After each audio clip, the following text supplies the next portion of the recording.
You have applied. You have followed up. You have shown up early, stayed late, adjusted your approach, softened your tone, raised your voice, changed your strategy, and started over. You have done everything the advice said to do, and still the thing you want keeps moving just beyond your reach. This is not a story about laziness. Laziness does not feel this way. What you are carrying is something heavier and more quietly humiliating. The exhaustion of a person who has been chasing recognition and cannot understand why it keeps fleeing. The explanation most people accept is this: success is somewhere out there, and the only way to reach it is to pursue it harder. Find it, catch it, corner it, convince it. If it has not arrived yet, you simply have not been visible enough, loud enough, or persistent enough. So the method doubles down on effort. More noise, more appearances, more attempts to force the timing of a result that refuses to cooperate. What almost no one examines is the position that chasing itself reveals. To chase something is to confess that you are not its equal. Every act of desperate pursuit announces, before a single word is spoken, that you believe success belongs elsewhere and that you must earn the right to stand near it. A Victorian writer who lived quietly, worked simply, and thought with exceptional moral precision arrived at a different conclusion. James Allen did not study success as an external event to be seized. He studied the inner life of the human being and concluded that life, the full arrangement of circumstance, opportunity, and recognition, organizes itself around thought and character, not around desire alone, not around effort alone. Character. He saw that a person does not merely find success, a person becomes fitted for it. And when that fitness is real, when it has been shaped and tested and made consistent, it produces something he called a field, an invisible condition that draws toward it exactly what it has been formed to receive. This video will reveal what Allen called the inner law of attraction. Not attraction as a popular phrase, but attraction as a moral and causal fact. The reason success has avoided you is not a mystery of bad luck, poor timing, or wrong connections. The reason is simpler and more demanding than any of those explanations. Success does not avoid your desire. It avoids the unformed self, and that single distinction between the self that chases and the self that has been formed is the entire difference between a life spent running and a life that causes the right things to arrive. Picture the person who wants to be noticed, not from vanity, but from a genuine belief that what they have to offer has value. They watch others receive recognition that seems, from the outside, no more deserved than what they themselves could provide. They send the message, attend the event, raise their hand in the meeting, post the work, and wait.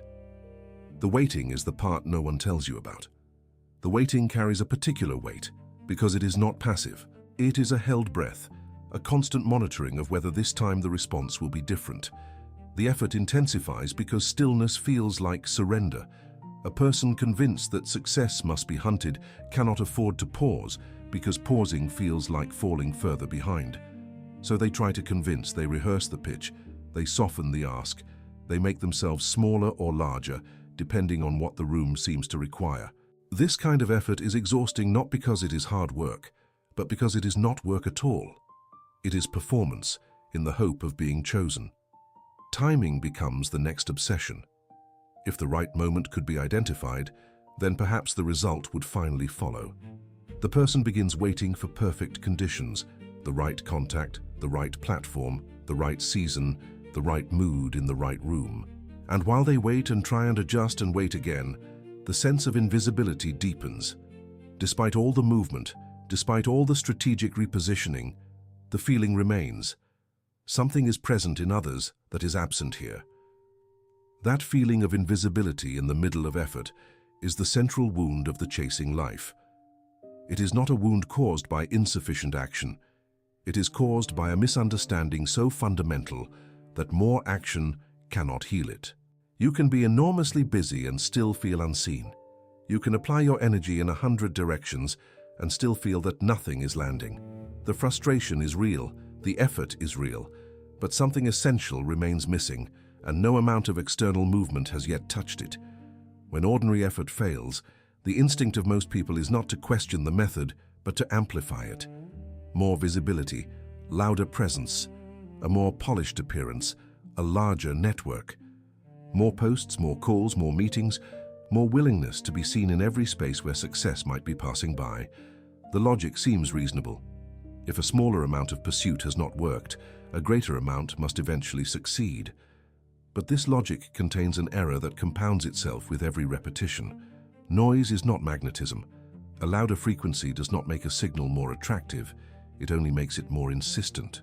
There is a difference between the person whose presence commands attention because of what they have built, and the person whose presence demands attention because they have not yet built it. The first makes others lean in. The second makes others quietly step back, not from cruelty, but from an instinct that every human being carries, the instinct to recognize when something is being performed rather than expressed. Desperation has a specific effect on comparison. When a person is pursuing success from a position of perceived lack, every other person who appears to have what they want becomes both a source of information and a source of injury. They study that person, their style, their language, their habits, their public image, and begin to imitate the surface. The result is a self that looks like several other selves and sounds like no particular voice at all. The imitation is sincere, but imitation in the service of catching up reveals again that the person doing the imitating does not yet believe their own ground is sufficient. The deepest version of this false method is the attempt to look successful before becoming internally ordered. This is different from preparation and presentation. Presentation matters. But there is a version of presenting success that is constructed entirely for external consumption, with nothing behind it, no developed skill, no disciplined habit, no coherent inner standard. The appearance is assembled to invite the recognition that should, by the law Alan described, only follow fitness. When the appearance is there but the formation is absent, the whole structure is a signal to life that says, I am showing you what I want, not what I am. And life, which is a precise reader of inner conditions, responds accordingly. Here is what the chasing life costs that most people never account for. Desperation is not a neutral force. It is not simply an emotional state that runs quietly in the background while the real work proceeds. Desperation communicates. It changes how you speak, how you decide, which offers you accept, which standards you lower, which principles you negotiate away in order to close the gap between where you are and where you believe success is hiding. The person who is chasing from lack makes different choices than the person who is forming from purpose, and those choices compound over time into a character that has been shaped by anxiety rather than by values. Inconsistency follows from this. A person in pursuit of recognition adjusts their position constantly to fit what they believe the current moment requires. They are generous when they think generosity will be noticed. They are disciplined when they believe discipline is being evaluated. They are present when presence seems to serve the chase, but when none of those conditions appear to be in play, the discipline lapses, the standard drops, and the generosity withdraws. This inconsistency, invisible as it may seem in any individual moment, accumulates into a pattern. And patterns are the true currency of trust. The scattering of force is the third and perhaps most destructive cost. Every time a person changes direction in response to the perceived location of success, they divide their inner resources. Energy that could have been focused on deepening one skill, or developing one quality of character, or building one reliable body of work, is dispersed across multiple simultaneous strategies. The result is a person who has tried many things rather than formed oneself. They know a great deal about various approaches to success, but very little about the inner law that governs whether success will respond to them at all. Success, as Alan understood it, does not avoid the chasing person out of cruelty or caprice. It avoids the unstable field. A magnet with a fractured or inconsistent field does not repel what it desires. It simply cannot draw it. The iron does not resist the weak magnet from opposition. It simply remains indifferent, because indifference is the natural response to an insufficient force. The chase is not wrong because it involves effort. It is wrong because it applies effort outwardly while the causal condition remains unaddressed within. Understand this clearly. Success is not repelled by your ambition. It is not keeping itself from you out of some perverse logic that rewards the passive and punishes the eager. Ambition, rightly understood, is a dignified energy. It is the soul's recognition that it has more to give and more to become. That energy is not the problem. What repels the result is not the wanting. It is the contradiction between what the person wants and what the person has actually built inside themselves to receive it. A person can want abundance with absolute sincerity while simultaneously holding thoughts of unworthiness, habits of inconsistency, and a conduct shaped more by what others seem to expect than by any genuine inner standard. The want is real, but want is not the causal factor. Character is the causal factor. And when want and character contradict each other, when the desire points towards something that the formed self is not yet equipped to hold, the result is a gap that no external effort can close. This is the distinction that changes everything, and it is the distinction that most pursuit-based thinking never reaches. The question is not how to get closer to success. The question is how to become the person to whom success is the natural and inevitable response. Those are not the same question, and they do not produce the same life. The first question leads to strategies of approach. The second question leads to a discipline of formation. And formation, as James Allen demonstrated throughout his work, is the only reliable cause of results that last. What follows in this examination is the mechanics of that formation, the inner law by which a person stops chasing the result and begins becoming the condition that the result cannot ignore. The reason this law has been overlooked by so many is not that it is complex. It is that it demands something more personal, more private, and more sustained than any external strategy. It demands the full reformation of the inner self, and that is precisely why understanding it now, precisely without simplification, matters so entirely. James Allen's teaching rests on a causal chain that begins in the invisible and ends in the undeniable. The chain begins with thought, not thought as a passing wish or momentary impulse, but thought as a sustained and repeated inner tendency. What a person habitually entertains in their mind, the images they dwell on, the assumptions they carry, the inner narrative they return to each day, gradually shapes the substance of their character. Thought is not merely the record of a person. It is the mold from which the person is continuously cast. Character, once formed by repeated thought, begins to express itself in conduct. Conduct is not simply behavior. Conduct is the outward shape of an inner order. A person of disciplined thought will conduct themselves with a consistency that requires no management, because the consistency is not a performance. It is the natural expression of what has been built within. James Allen was precise about this sequence because he understood that conduct, unlike thought, is visible. It enters the world. Other people receive it, respond to it, and form conclusions from it that the person may never even know have been formed. The conclusions that others draw from consistent conduct accumulate into reputation. Reputation is not what you say about yourself.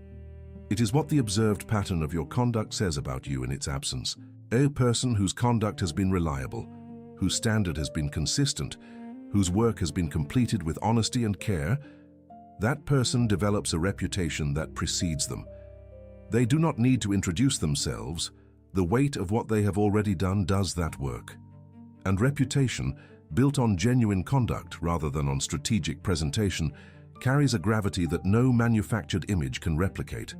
Reputation and developed capacity together draw opportunity. This is where the mechanism becomes visible to those who observe it from the outside. They see a person being offered work, invited into rooms, trusted with resources, approached with proposals. They see what appears to be success chasing that person. What they are actually seeing is the law completing itself, the formed person becoming irresistibly legible to the result for which they have been prepared. The opportunity does not descend randomly.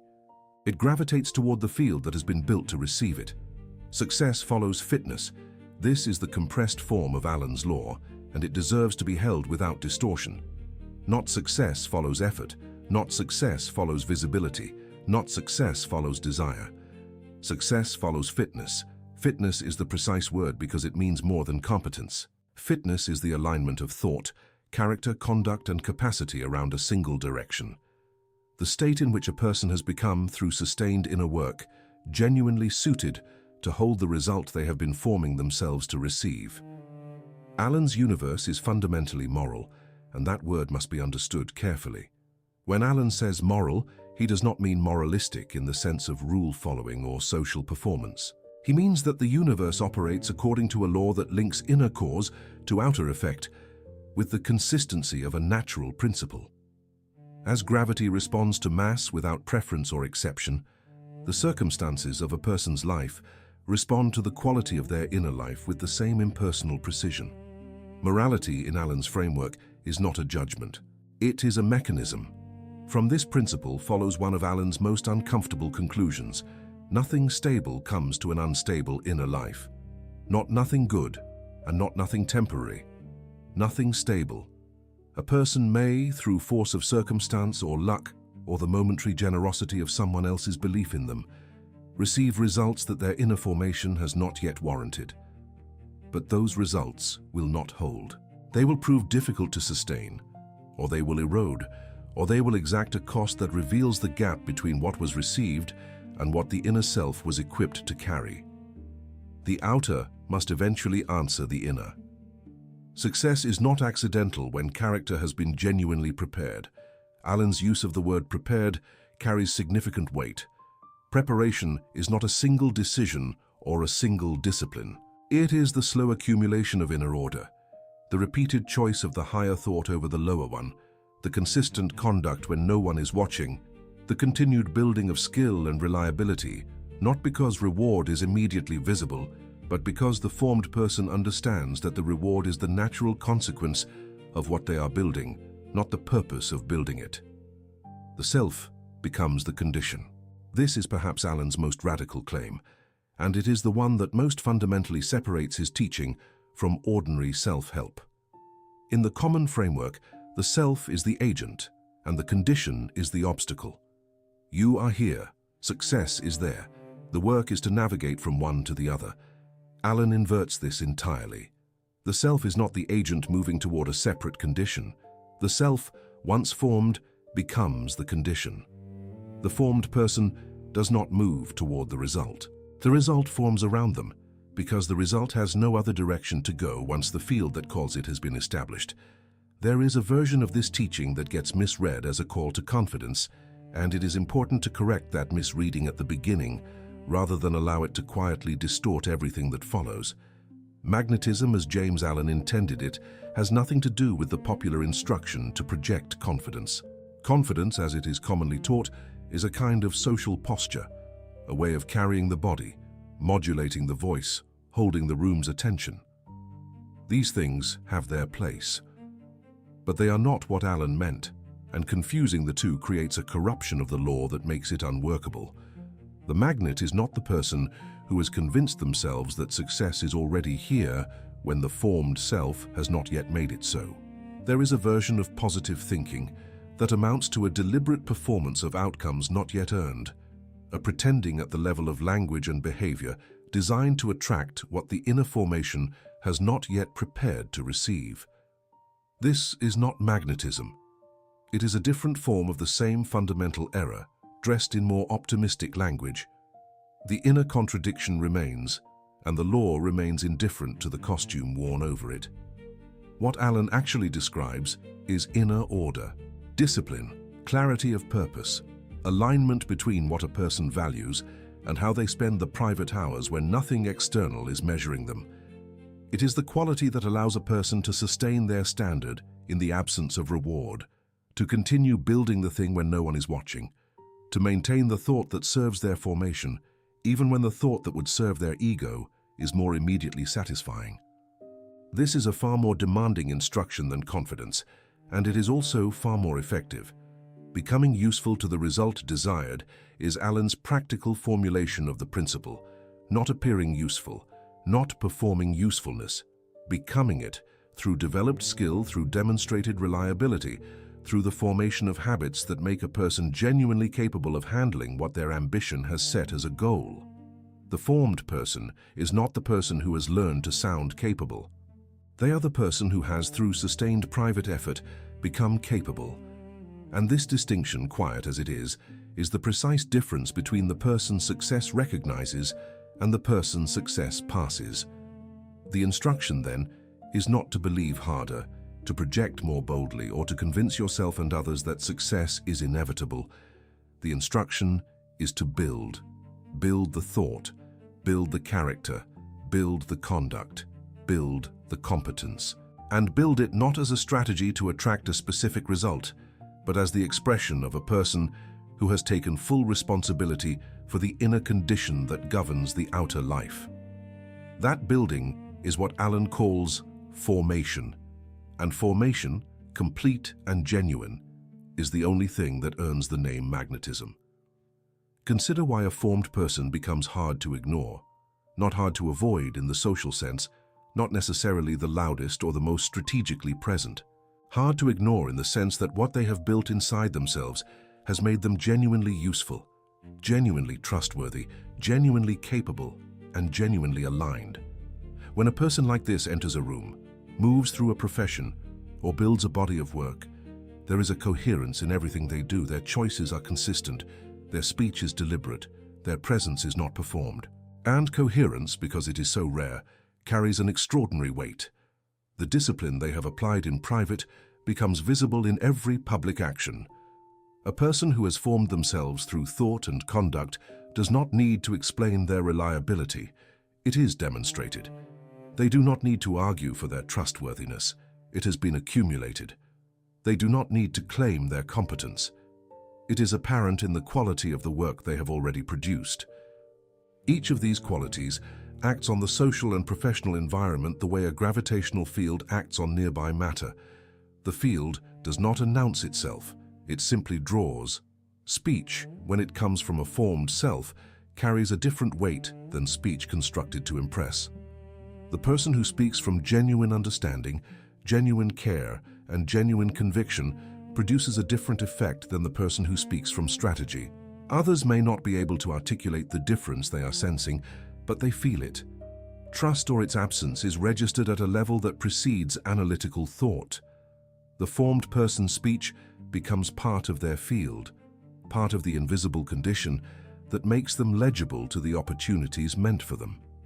Presence, in Alan's sense, is not charisma in the theatrical meaning of the word. It is the quality of being entirely consistent between what is thought, what is valued, what is said, and what is done. This consistency creates a specific kind of gravity. Opportunities notice it because it is recognizable. The formed person does not need to chase the right room. The right room finds reasons to include them. They do not need to pursue the right introduction. The right introduction becomes natural because what they have built makes the connection logical. The title of this video is not a poetic exaggeration. Success chasing the person you become is a psychologically precise description of what happens when the law completes itself. The person who has formed themselves into the right condition does not experience success as a result they finally caught. They experience it as recognition, as the world correctly reading the field they have built and responding to it with what that field has called into existence. The chase did not stop because they gave up. It stopped because it was no longer necessary. They had become the magnet. Magnetism, as the operating principle of this law, can be defined with precision. It is not a mood. It is not a state of peak confidence visited briefly on a good day and abandoned when circumstances become difficult. Magnetism, in the sense Alan's teaching demands, is congruence, the condition in which every significant layer of a person's inner life is pointing in the same direction. Desire points toward the goal. Thought supports the desire with honest assessment rather than fearful fantasy. Conduct expresses the thought consistently. Identity confirms what the conduct has built. Nothing essential contradicts anything else. The reason this congruence is so rare is that most people operate with what can be described as a divided signal. The desire is one thing. The thought, privately, is another, often a thought of doubt, inadequacy, or unspoken resentment about the gap between where they are and where they want to be. The conduct then, rather than expressing a unified inner force, alternates between the courage required by the desire and the retreat demanded by the doubt. The result is a signal that life receives as uncertain, and an uncertain signal draws an uncertain response. When congruence is achieved, the person stops what can only be called leaking force. Every internal contradiction is a drain on the available energy of the self. The person who desires success while secretly believing themselves unworthy expends enormous energy managing that contradiction, suppressing the doubt, performing the confidence, convincing themselves before each effort that this time it will work. Congruence removes the management cost. The energy that was being spent on inner conflict becomes available for genuine formation and genuine action. The person, in this state, becomes believable to life. That phrase requires careful thought. Believable does not mean convincing in the persuasive sense. It means internally coherent, formed in such a way that the claim the person makes through their actions, their commitments, and their work is not contradicted by hidden disqualifications. A person who is genuinely believable does not need to argue their case. They simply are what they appear to be, all the way through. And the universe, which Alan insisted was an honest judge of inner conditions, responds to that wholeness with recognition. Congruence does not arrive fully formed. It is built layer by layer, through the deliberate discipline of thought, the repeated choice of character-building conduct over immediate convenience, and the gradual deepening of the alignment between what is wanted and what the inner self has actually become. Each day of genuine formation adds to the field. Each discipline maintained in private strengthens the signal. Each honest choice made not because it was easy, but because it was consistent with the person being formed, increases the magnetic pull of the whole. The culmination of this process is a self that has become its own best argument. Not through performance, not through assertion, but through the accumulated weight of consistent inner and outer choices. This is the magnet Alan describes. Not a technique, not an attitude. A formed self, genuinely, thoroughly, verifiably aligned, that has made itself precisely suited to the result it has been built to receive. The mechanism operates invisibly because it begins at the level of inner order and only becomes visible once it has progressed through several intermediate stages. Most people, observing only the final stage, the opportunity arriving, the recognition coming, the result appearing, conclude that luck or connection or timing has done the work. They do not see the full causal chain that preceded the visible event. Alan insisted on tracing that chain all the way back to its source, because without understanding the source, a person has no way to deliberately participate in producing the result. Inner order changes decisions. This is where the chain begins. A person who has disciplined their thought, who has clarified their values, who has built genuine standards for their conduct, that person, when faced with a decision, reaches it differently. They choose the option consistent with what they are building, rather than the option that manages their immediate anxiety. Over time, these choices accumulate. Each one, insignificant in isolation, becomes part of a pattern that is both internally coherent and externally legible. Decisions that reflect inner order change habits. Habit is the repetition of decision until the choice no longer requires deliberate effort, until it has been absorbed into the character and expressed automatically. A person whose habits reflect genuine inner order does not need to consciously manage their reliability, their diligence, or their consistency. These things have become structural. They are not strategies activated for specific situations. They are the natural expression of what has been formed. Habits change skill and reliability together because they do so through honest repetition over extended time. The person who brings genuine attention and sustained effort to a craft, a discipline, or a domain of responsibility becomes more capable through the simple fact of accumulation. Their work improves, their judgment deepens. Their understanding of the field develops a nuance that cannot be manufactured quickly. And this genuine improvement becomes visible in the quality of everything they produce, everything they contribute, and everything they commit to. Reliability, made visible through sustained conduct, changes how others respond.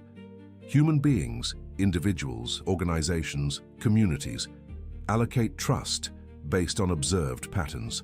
A person whose pattern has been consistent, whose word has matched their action, whose standard has not varied with their mood or convenience, will receive from others a quality of response that the inconsistent person simply cannot access. They will be entrusted with larger responsibilities. They will be included in more consequential conversations. They will be approached with opportunities that were never advertised, because trust-based opportunity rarely announces itself publicly. The changed response of others creates the conditions for what the outside observer calls opportunity. A recommendation given because reliability was demonstrated. A door opened because trustworthiness was known. A proposal extended because competence was established.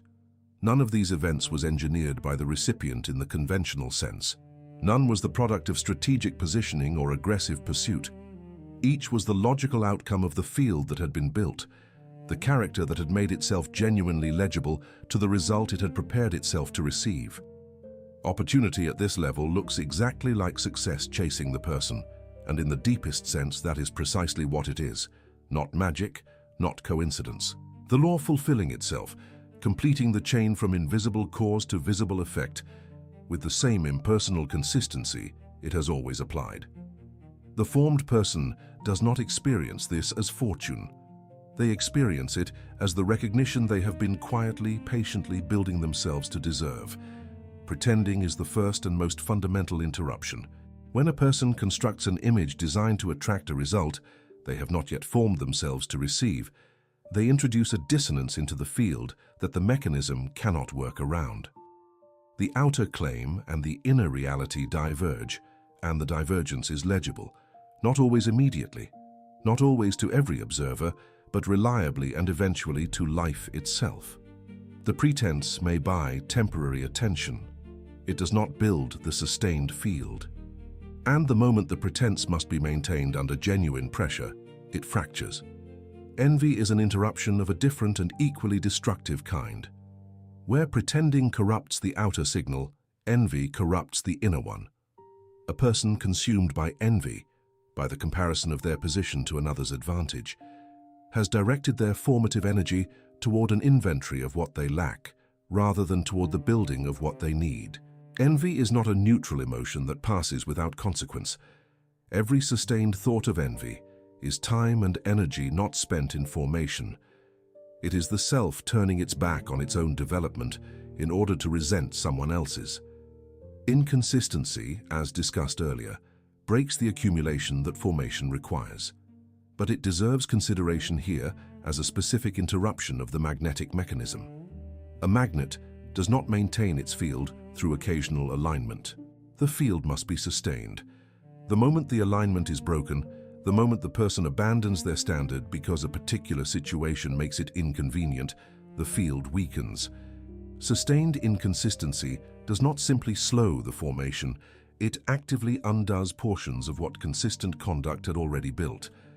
Desperation returns the person to the chase identity, and this is one of the most dangerous interruptions precisely because desperation can arrive even in the middle of genuine formation. A person who has been building carefully may be struck by impatience, by the apparent success of others, by the absence of visible results from their private discipline, and slip back into the mode of pursuing and pleading and forcing. Each return to desperation is a step away from the formed position and a step back into the position of perceived lack. Resentment, directed at circumstances, at the people who seem to have what the viewer wants, or at the time that formation requires, is a corrosive force. It is related to envy but distinct from it. Resentment is past-facing. It is anger at what has already been, at the gap that has existed, at the costs already paid. It produces a specific quality of inner contraction that makes genuine formation nearly impossible, because formation requires an openness toward the future self, a willingness to build toward what can be, rather than to harden around what has been. Perhaps the most subtle interruption is the desire for applause before becoming worthy of the responsibility that applause implies. Acclaim and recognition are legitimate human desires, and Alan does not argue against them. But when the desire for recognition precedes the genuine development of the thing that recognition is meant to reward, The person is once again chasing the appearance rather than building the substance. They want to be seen as the magnet before they have magnetized, and this desire held persistently without the discipline of formation beneath it becomes its own obstacle, a longing that consumes the energy formation requires. Consider the nature of a magnet with precision. A magnet does not move toward iron. It does not lean in the direction of iron, adjust its position to improve its proximity to iron, or signal to iron that it would like a response. A magnet simply is what it is, a thing that has been brought to a state of internal alignment in which its field is both stable and powerful, and from that state of being, without any additional effort or intent, it draws iron toward it. The drawing is not the magnet's action. It is the iron's inevitable response to the magnet's nature. The weak magnet presents the most instructive version of this image. A weak magnet may want iron. The wanting does not help it. The intensity of its orientation toward the iron, whatever that might mean for an object without desire, does not alter the fact that its field is insufficient. The iron remains indifferent, not hostile, not deliberately withholding, simply indifferent. Indifference is the natural and automatic response to a field that lacks the force required to produce attraction. The weak magnet does not need more intention. It needs more magnetization. Magnetization, applied to the human soul, is the process Allen describes as formation through thought and character. Each sustained choice of the higher thought over the lower one adds alignment. Each discipline maintained through difficulty contributes force to the field. Each instance of conduct consistent with genuine values adds permanence to what is being built. The character being formed is the soul being magnetized. And the soul that has been magnetized does not need to announce itself. Its field precedes its arrival and speaks before it does. Character is the magnetization of the soul. Hold that formulation with care. Not a metaphor applied loosely, but a precise description of the causal relationship between what a person builds within and what the world draws toward them from without. The fully formed character, the person who has brought their thought, their conduct, their identity and their purpose into genuine alignment, has become exactly what a fully magnetized object is in physical terms, a law-fulfilling force, a condition that the matching result cannot pass through the world and ignore. This is the entire mechanism. A person begins with scattered force, desire without discipline, ambition without formation, wanting without the built capacity to receive what is wanted. They go through the work of alignment, thought by thought, choice by choice, discipline by discipline, until the self has been formed into a genuine field. And then, without additional strategy, without additional performance, without chasing, the result that matches the field begins to move toward them. Not because the world has become generous, because the world has always operated this way, and the person has finally become what the law was waiting for. The deepest obstacle to forming the magnetic self is not laziness. It is not lack of information. The deepest obstacle is an identity, a settled, practiced, largely unconscious sense of self, built around the experience of being outside success and needing to reach it. The viewer who identifies as someone outside success carries within that identity a specific relationship to every goal they set and every action they take. Every effort is a reaching from a position of separation. Every outcome is measured against the gap between where they stand and where success is believed to live. This identity of separation is the blocker, and it is invisible precisely because it is so familiar. It does not feel like a belief that can be examined and changed. It feels like an accurate description of reality. The person who has been chasing for years does not experience their chase identity as a constructed position. They experience it as a simple fact. Of course I am pursuing success. Of course it is out there and I am here. What else would pursuing mean? The naturalness of this position is the measure of how completely it has been accepted.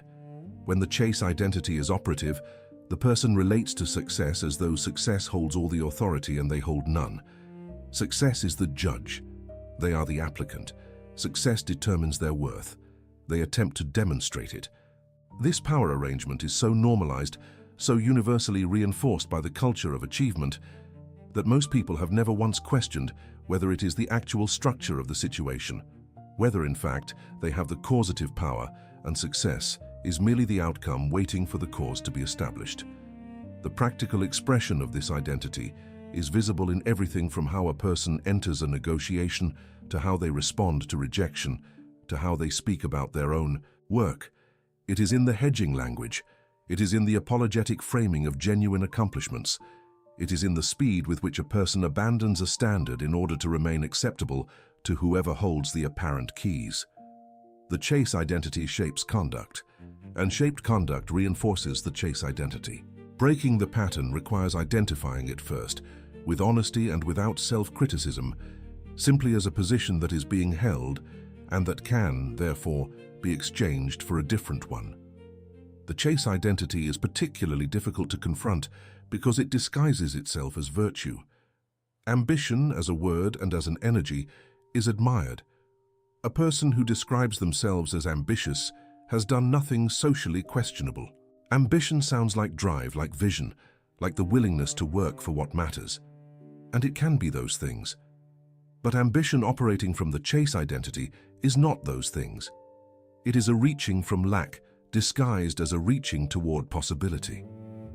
The difference is invisible from the outside and requires genuine honesty to detect from within. Networking presents the same ambiguity.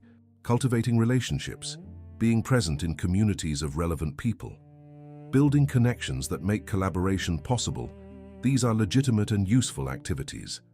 But networking done from the chase identity is a specific and recognizable activity.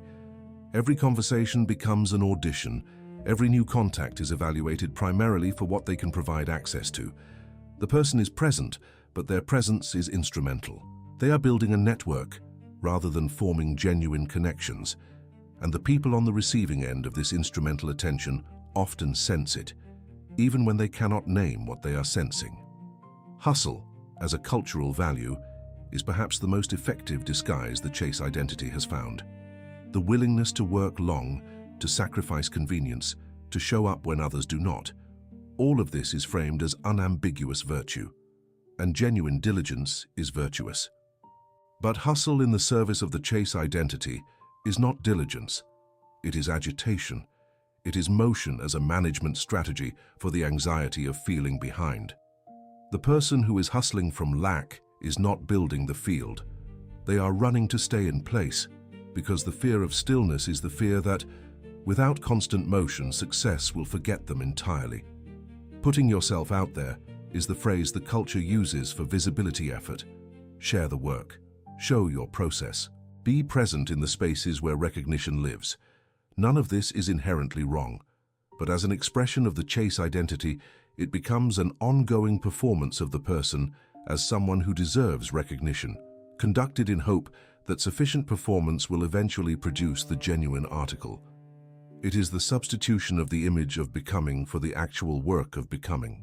And the substitution is so comfortable, so socially validated, and so immediately rewarding in terms of metrics and attention that it can consume years of a person's life without producing any actual formation. Each of these disguises, ambition, networking, hustle, visibility, can be redeemed. They can be the expressions of a person who has formed themselves and who moves through the world from that formation with genuine presence and genuine purpose. The difference is not in the activity, but in the inner position from which the activity proceeds. When the activity comes from the chase identity, it reinforces separation. When it comes from the formed self, it extends the field. Learning to feel that distinction from within, honestly without self-deception, is one of the most important forms of inner work Allen's teaching demands. Exhaustion is the first and most visible cost of maintaining the chase identity across years. The person who is perpetually pursuing from a position of separation is always spending more than they are building. The energy required to perform, to adjust, to strategize, to compete, to recover from rejection, and to re-motivate themselves for the next attempt is enormous. And unlike the energy invested in genuine formation, which accumulates and compounds, the energy of chasing is consumed entirely by the activity that requires it and leaves no residue, no growth, nothing lasting. The sensitivity to rejection that the chase identity produces is a particular kind of suffering. When the self is defined by its separation from success, every rejection is not merely a practical setback, it is a confirmation of the fundamental story. Of course, it did not work. Of course they said no. Of course the gap remains. Each rejection lands on an identity already oriented toward lack and deepens the wound that the identity itself created. The person is not merely receiving a no about a proposal. They are receiving, as they experience it, a no about themselves. Loss of dignity is perhaps the most serious and least discussed cost. Dignity is the quality of a person who knows their own ground, who does not abandon their standard to gain approval, does not adjust their fundamental self to accommodate a judgment, and does not present themselves as less than what they genuinely are in order to avoid threatening those whose favor they are seeking. The chase identity systematically erodes dignity because the chase requires constant adaptation to the perceived preferences of whatever success appears to be attached to at the moment.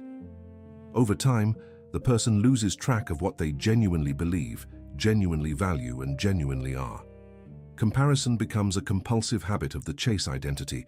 The person in pursuit cannot afford to take their eyes off the landscape of other people's positions. They are always measuring, always knowing approximately where they rank against peers, against earlier versions of themselves, against the ideal self they have been trying to become. This constant comparative awareness is not simply uncomfortable. It actively prevents formation, because formation requires sustained attention on the self being built, not on the distance between the self and some external standard being used as a reference. The deepest cost of the chase identity is the experience it creates of success receding. The person who chases from separation finds, again and again, that the result seems to move further away the more intensely it is pursued. This is not an illusion. It is the accurate perception of a causal law operating as designed. The chase, by expressing and reinforcing the identity of separation, continuously reproduces the inner condition that produces the outer gap. The pursuit confirms the lack. The confirmation deepens the pursuit. And the cycle continues until something interrupts it, until the person recognizes the pattern, questions the identity behind it, and chooses, deliberately and with full understanding of the cost, to stop chasing and begin forming. The pattern breaks not through force, but through a shift in the question being asked. The chasing person asks, "How do I get noticed? How do I get chosen? How do I position myself so that the right people see what I have and respond to it?" These are the questions of the chase, and they produce the strategies of the chase: visibility, performance, pursuit. The turning point arrives when the question changes, not how to be noticed first, but how to become undeniable, not how to get the world to recognize you, but how to build something within yourself that the world has no honest basis for ignoring. The shift from the first question to the second is a shift in agency. In the first question, the world holds the judgment and the person maneuvers for a favorable verdict. In the second, the person holds the responsibility and the world becomes the respondent. This is not arrogance.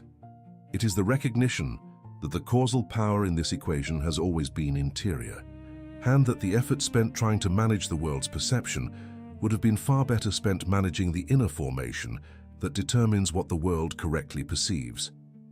Building the inner field means beginning with honesty to identify what formation requires, what qualities of thought need to be cultivated, what habits of conduct need to be established or strengthened, what disciplines need to be practiced not when they are convenient, but when they are most demanding. What aspects of the present self are inconsistent with the self that the desired result would naturally find? These are not comfortable questions. They require the kind of self-honesty that the chase identity resists, because the chase identity prefers to blame the world rather than reform the self. Let action come from formed character rather than from desperation. This instruction contains the entire practical transition. The formed person acts. They apply, create, speak, serve, build, sometimes at great effort and great scale. But their action is not the action of a person compensating for an inner emptiness or trying to force a result before the inner preparation for it is complete. Their action is the natural outward expression of an inner order that has already been established. The action does not try to create the self. The self has already been created, and the action is its honest expression. That difference, invisible to most observers, is everything. Stop begging success to validate you. This is not a gentle suggestion. It is the specific stopping point without which no formation is possible. Every time you pursue something primarily to receive the confirmation that you are worthy, you have placed the judgment outside yourself and surrendered the authority that formation requires. Success is not a judge whose verdict makes you real. The result you are seeking is not a mirror whose reflection determines your value.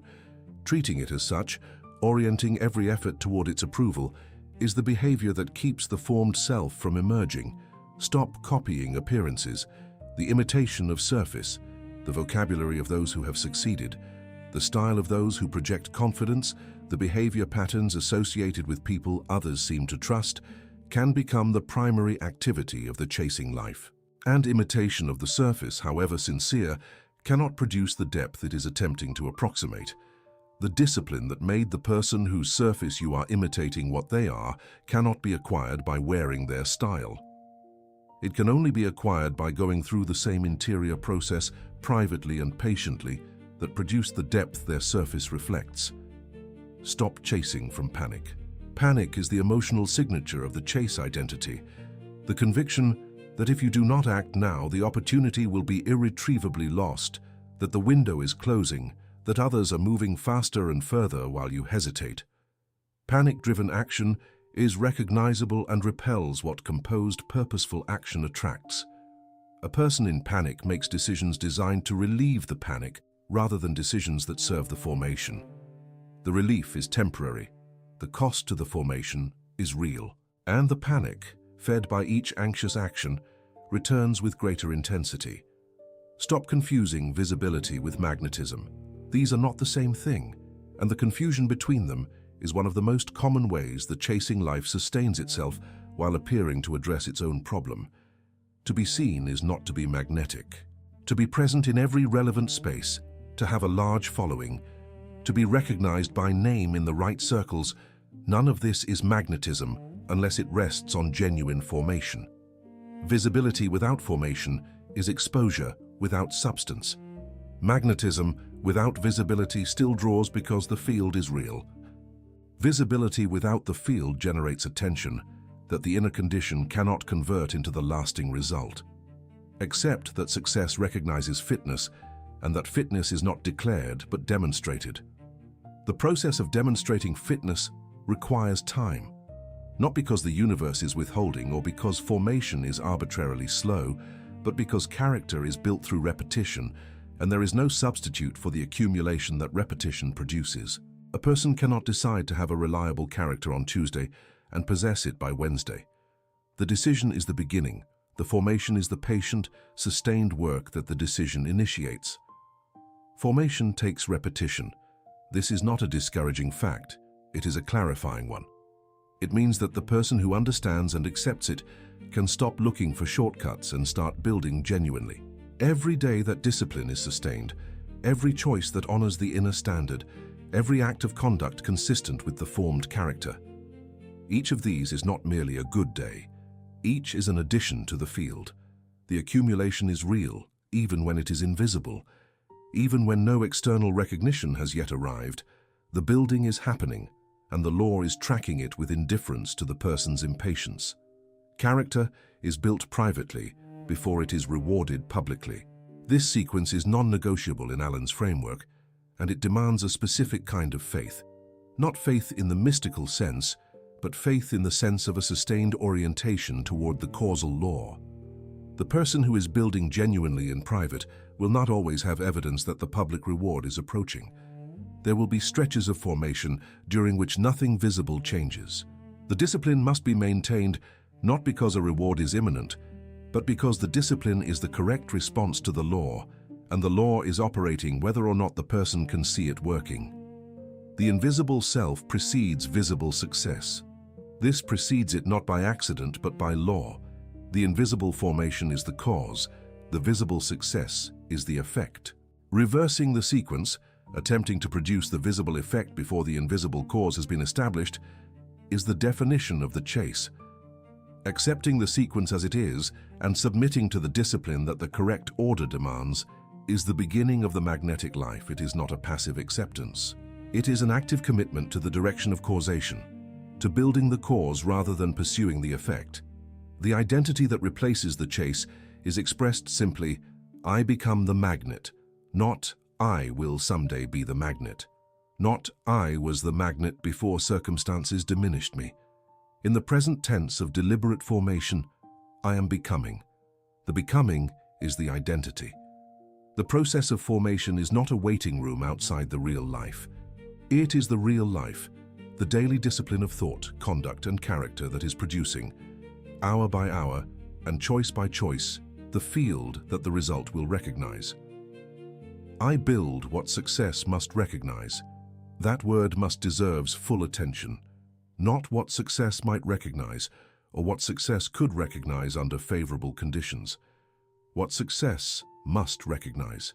The must is the expression of a law, not arrogance, but the understanding that the law is impersonal, that it operates with consistency, and that a genuinely formed person has placed themselves on the correct side of the causal equation. The recognition is not hoped for. It is built toward with the confidence of someone who understands the mechanism and is willing to do what the mechanism requires. I do not chase from lack. This declaration is a severance. It cuts the thread between the present self and the chase identity that has organized so much effort and so much suffering. It does not deny that there is distance between the present self and the desired result. It reframes that distance from a cause for panic into a reason for formation. The distance is not evidence of lack. It is the measurement of the work that remains, the work of building, not the work of pursuing. My character becomes my field.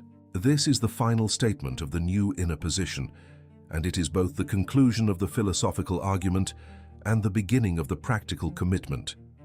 The character that is being formed through thought, through habit, through discipline maintained under difficulty, is not a preparation for a later, more important life. It is the causal mechanism that is already operating. Every authentic choice adds to the field. Every consistency maintained strengthens the signal.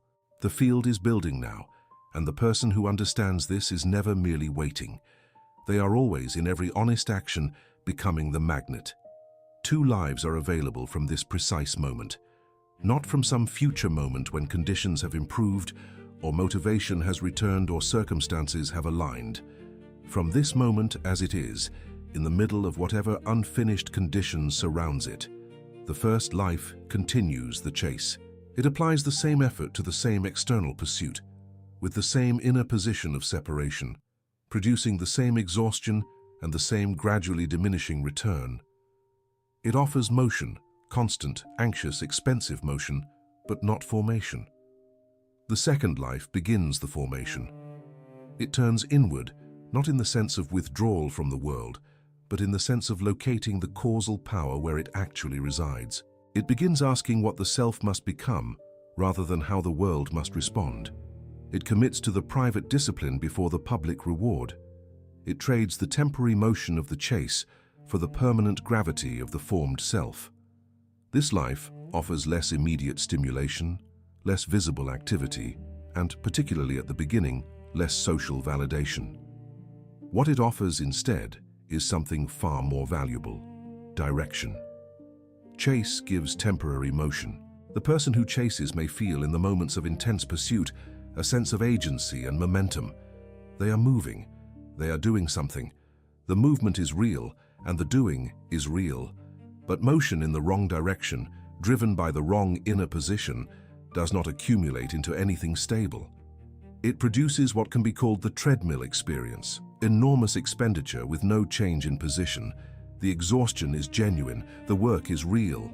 The result remains absent because the cause remains unaddressed. Formation gives gravity, not immediately, not with the exciting visible momentum of a vigorous chase, but permanently. Every genuine discipline compounds. Every authentic choice adds to the field. Every day of private building adds a layer of permanence to the character being formed. This is not a slower path to the same destination. It is a completely different causal mechanism, one that, once understood, makes the chase seem not merely ineffective, but genuinely unnecessary. The decision is between the life that always needs to run and the life that has learned how to draw. Choose dignity. Choose the formation. Choose the self that becomes the magnet. Every pursuit, every application, every effort directed at a goal begins with an inner motive that largely determines its nature. The practical beginning of the magnet life is the daily practice of examining that motive before acting on it. The question is simple and demanding. Am I chasing or becoming? Am I moving toward this because the field I have built is being extended into a genuine opportunity that fits it? Or am I moving toward it because I am trying to close the gap between where I am and where I believe success to be hiding? These questions, honestly answered, produce different actions. Before any significant pursuit, before sending the proposal, before applying for the position, before initiating the conversation, check the inner motive. This does not mean pausing indefinitely or requiring certainty before acting. It means taking the brief, honest moment to ask whether the action is an expression of formed purpose or an expression of anxiety about the gap. When the action comes from formed purpose, proceed. When it comes from anxiety, the more useful work is not the external action, but the inner preparation that the action would have been trying to compensate for. The practical replacement of desperation with preparation changes the quality of everything that follows. Preparation is the recognition that time spent building the inner condition is not time lost from the pursuit. It is the most direct route to the result. The person who prepares genuinely, who studies, who practices, who refines their thinking, who deepens their understanding of their domain, arrives at each opportunity as something different than the person who has been spending the same time in the anxiety of pursuit. They arrive as someone who has already done the work, and that difference is apparent without announcement. Act from dignity. This instruction applies to every action, including the most ordinary ones. Dignity, in this sense, is not a social performance or a defense mechanism. It is the quality of action that proceeds from an inner position that does not require the action's reception to validate the actor. A person acting with dignity submits genuine work, makes genuine offers, expresses genuine views, and then releases the outcome. The release is not indifference. It is the understanding that the causal work has been done in the formation, and the outcome will answer the formation correctly and in its own time. The replacement of envy with study is one of the most practically consequential redirections Allen's teaching demands. When the sight of another person's success produces envy, there is a moment, brief but real, in which the envy can be redirected. The person who has what you want has demonstrated, by having it, that the thing is achievable. That demonstration is not a wound, it is a data point. What did they build? What did they learn? What consistency did they maintain? What quality of thought did they bring to the work? Envy asks why they have it. Study asks how the law, which is impersonal, responded to what they had formed themselves to be. The replacement of rejection with refinement is equally decisive.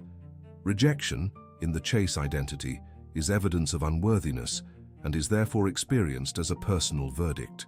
In the formation identity, rejection is information. Something in the mismatch between what the person presented and what was required did not align. The honest inquiry, what was it? What does it reveal about the development that remains? Converts each rejection from a wound into a correction.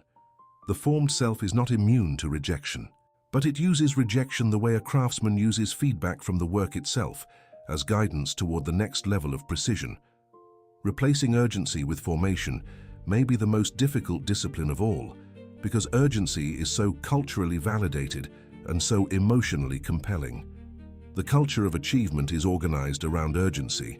The window is closing. Others are moving faster. Time is the enemy. Urgency keeps a person perpetually in a reactive state, preventing the depth of attention that formation requires. Formation asks for the opposite quality, sustained, unhurried attention to the thing being built. With enough trust in the law to accept that the result will arrive when the cause is sufficient, rather than on the schedule that urgency demands.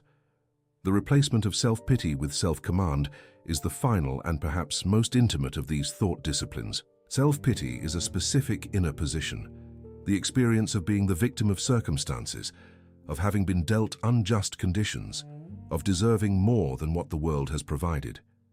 It is a position that locates the problem entirely outside the self and therefore removes the self from any genuine causal role. Self-command is the counterposition. It acknowledges the circumstances without being defined by them, locates the causal power within the self, and directs that power toward the formation that the circumstances have not yet produced. The shift is not a denial of difficulty. It is the recognition that difficulty is the precise condition in which character is built. The formed person does not withdraw from the world. They act, they apply, they speak, they create, they serve, they build. The magnet life is not a passive life. If anything, the actions of the formed person have more genuine consequence than the frenetic motion of the chasing life, because each action is an expression of something real rather than a strategy to compensate for something absent. The formed person who applies for an opportunity does so as someone who is genuinely prepared. The formed person who speaks does so with the authority of someone who has genuinely thought. Every action must come from formed purpose. The test is whether the action would make sense, would feel honest and complete, even if it produced no response.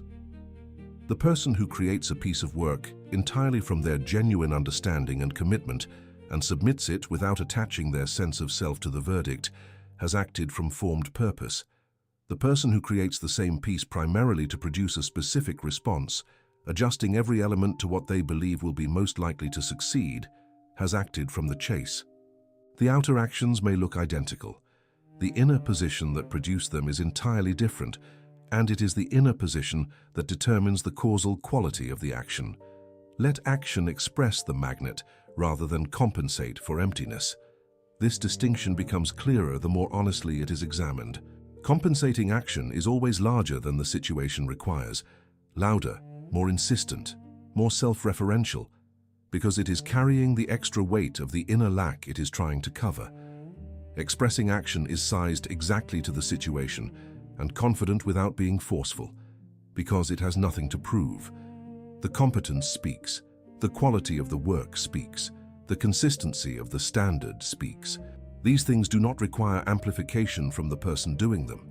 They require only the space to be genuinely seen. Avoid pretending in all its forms, the pretense of knowledge not yet developed, the performance of certainty not yet earned, the display of confidence not yet grounded in genuine formation. Each of these is a minor corruption of the field, a moment in which the signal sent to life is not the signal of the formed self, but the signal of the self that wishes to be taken for formed. The law does not respond to wishes. It responds to what is. Authenticity, whatever its occasional social cost, is the only material from which a genuine field is built. Doubt arrives. This is not a weakness or a failure of the philosophical understanding. It is a natural feature of the formation process, particularly in the stretches, when the law is operating invisibly, and the visible results have not yet appeared to confirm what the inner work is building. A person can understand the law entirely, accept it genuinely, and still experience periods in which doubt contracts the field and the old chase anxiety begins to reassert itself. The question is not how to prevent doubt, but how to respond to it correctly. When success seems absent, when the efforts are consistent, but the recognition has not arrived, when the discipline has been maintained, but the opportunity has not appeared, do not return to begging.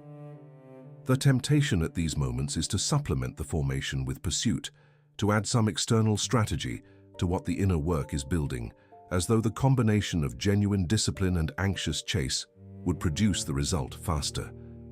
It does not. The return to desperation, even a partial one, interrupts the accumulation the formation has been quietly achieving. Return to formation. When doubt arrives, the correct response is not to look outward for evidence that the law is working. The correct response is to look inward and ask, what character is required for the result I am building toward? And then to build that character, regardless of what the outer world is currently reflecting. This is not a comfort exercise. It is the precise application of the law under the pressure of its own delay.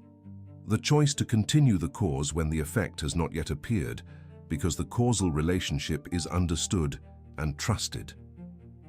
Continue building. That instruction may sound too simple for the weight of the doubt it is meant to address, but its simplicity is its precision. Every period of doubt that is met with continued formation rather than a retreat to chase deepens the character in a way that periods of easy progress cannot. The formation that happens under the pressure of doubt, the discipline maintained when no reward is visible, the standard held when no one is measuring it, is the formation that produces the deepest and most permanent quality of character. It is the formation that produces the self that success cannot in the end find any reason to pass. Consider a person who has spent years in the mode of the chase. They are talented. They are eager. They put themselves in every relevant room and make themselves as visible as possible. They reach out, follow up, attend every event, maintain every appearance. But the recognition they are working so hard to attract seems consistently just out of reach. Others with, as they perceive it, less urgency and less effort seem to receive what they have been running toward. The gap between effort and result has become a source of deep private frustration, though they continue performing the energy of optimism in public. At some point, through reading, through exhaustion, through a specific moment of clarity that arrives differently for every person, they stop. Not the external work, the internal posture. They stop performing for recognition and begin building for substance. They identify the specific skills their domain requires and develop them honestly, without rushing to display the development. They build reliability, not the performance of reliability, but the actual thing. They do what they said they would do at the standard they committed to, without managing the perception of doing it. The private discipline becomes genuinely private. The work becomes consistent, consistent in quality, consistent in standard, consistent in the commitment it demonstrates to the thing itself rather than to the audience of the thing. The person's colleagues and contacts, who had been receiving the performing version of this person for years, begin to notice something different. Not a different presentation, but a different substance. The work speaks more clearly because there is something behind it. Trust, which the previous version of the person had been actively trying to generate, begins to accumulate without being sought. Opportunities begin arriving without desperate pursuit, not in a dramatic or magical way, but in the ordinary way that formed character produces results, through trust acted upon, through quality recognized, through reliability rewarded with increased responsibility. The person finds themselves in conversations they had been trying to engineer for years, not because they finally found the right strategy, but because what they had become made the conversation natural. The chase, which had organized their life for so long, is no longer necessary. They have become what the law was waiting for, and the law has completed itself. James Allen's law, stripped to its essential form, is this: success does not chase noise. It does not respond to volume, visibility, or the intensity of desire. It responds to character, to the formed, tested, consistent inner condition that makes a person genuinely fitted to receive and sustain what they have been working toward. This is not a law of the deserving and the undeserving in any moral judgment sense. It is a law of correspondence, the outer world corresponding to the inner condition with the same impersonal accuracy that any natural law maintains. The magnet is formed, not declared. This is the correction that the chase identity most needs to hear. A person can declare themselves magnetic. They can claim the identity in every public statement, visualize it in the morning, and affirm it before every action.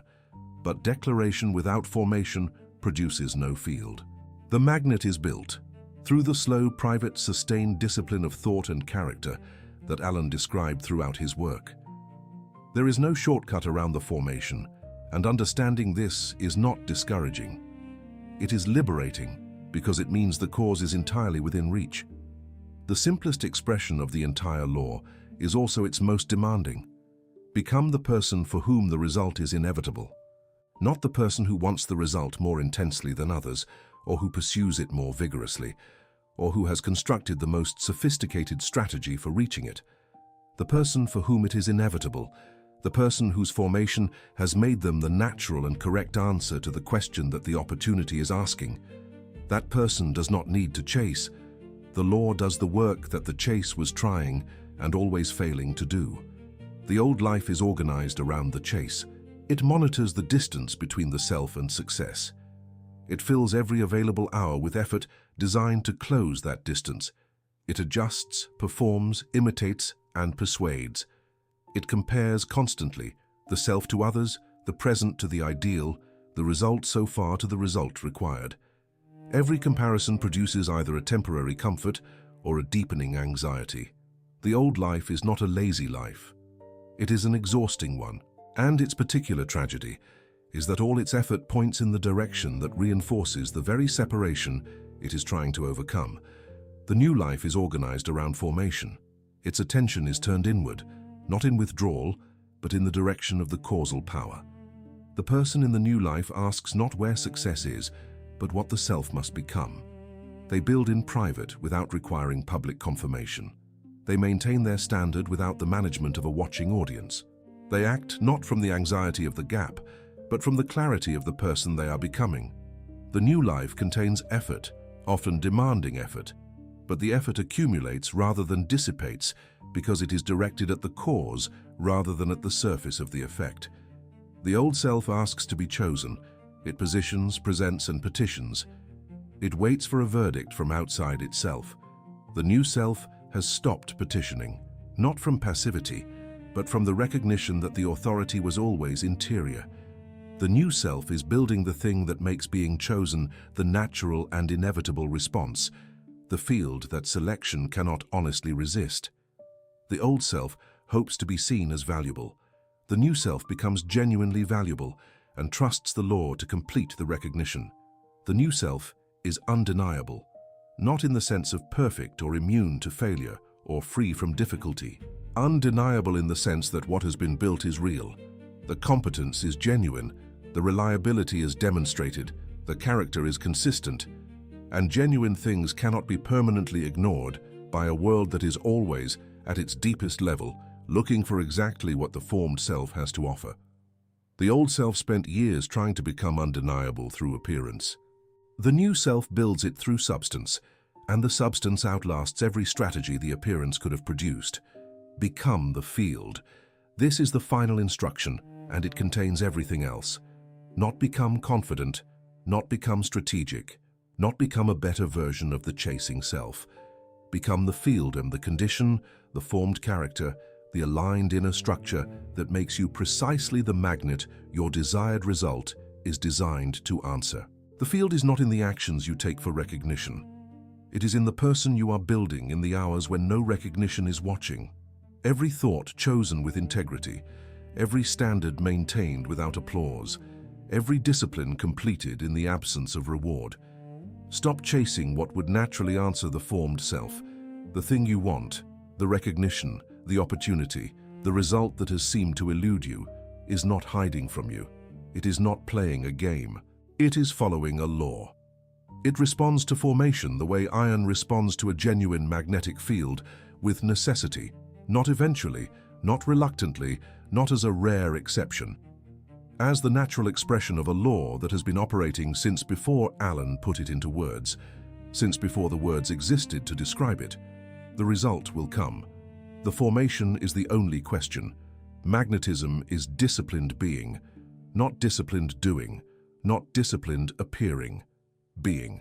The entirety of the transformation this video has traced, from the exhausted chaser to the formed magnet, from the person who pursues to the person who draws, is a transformation of being, of what the self actually is in private under pressure when the performance is over. And the only honest measurement is the quality of the thought and the consistency of the character. Build that. Discipline that. Let every day be a day in which the being that underlies everything else becomes more genuinely, more completely, more irrevocably the field that success has no choice but to recognize. There is a moment available to you now, not in the future, not after some condition is met. Now, in this moment of genuine understanding, in which you can make a choice about which life you inhabit from this point forward. The choice is not between effort and ease. It is between two fundamentally different relationships to causation, between the self that runs after the result and the self that becomes the condition for the result, between the exhaustion of the chase and the gravity of the formed character. This moment is the hinge. What you are about to declare is not a wish. It is not a motivation to be forgotten by tomorrow. What you are about to declare is a vow, a commitment to the discipline of formation over the anxiety of pursuit, to the building of the inner field over the management of the outer appearance, to the identity of the magnet over the identity of the chaser. This vow will be tested. It will require everything Alan asked of the person who chooses the certain way, but it will produce what no strategy of pursuit has ever reliably produced, the life that responds to what you have genuinely become. If this law has reached something in you, if the distinction between chasing from lack and forming from purpose has clarified something that has been quietly unclear for a long time, then there is one declaration that belongs at the end of this understanding, not as a slogan, not as a caption, as a genuine statement of the inner position you are choosing from this moment. Affirm it in the comment below and let it be the beginning of the formation. I become the magnet. Say it as a decision about where the causal power lives. Say it as a severance from the chase. Say it as a commitment to the private discipline that precedes the public result. Say it because the law is real, the formation is available, and the person who builds the field has already begun the only work that the result will ever genuinely recognize. If James Allen's teaching on thought, character, and the inner law of circumstance speaks to something essential in the way you understand your own life, there is more of this work here. Subscribe to this channel for ongoing explorations of Allen's principles, the architecture of character, the causation hidden within thought, the law by which the inner life forms the outer one. This is a space for those who have moved beyond the surface and are willing to do the deeper work. Every new video on this channel is built from the same conviction that Allen brought to every page he wrote, that the most consequential transformation available to a human being is not a change in circumstance, but a change in character. Subscribe, stay close to this work, and let the formation continue. From this point forward, the chase is behind you. Not because the path becomes easier, but because the inner position has changed. The person who has understood Allen's law does not return to begging success for validation because they have recognized what success actually responds to.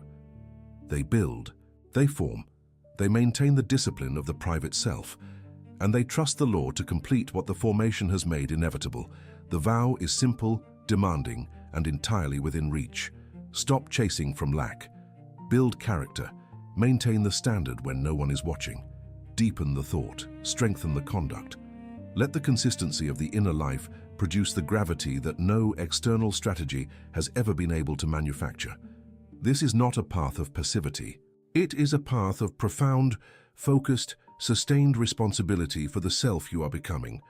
Success recognizes the person you become, not the person you present, not the person you were trying to be, not the person you hoped others would see. The person you have actually honestly through disciplined private formation become. That is the law. That is the certain way. That is the only magnet worth building.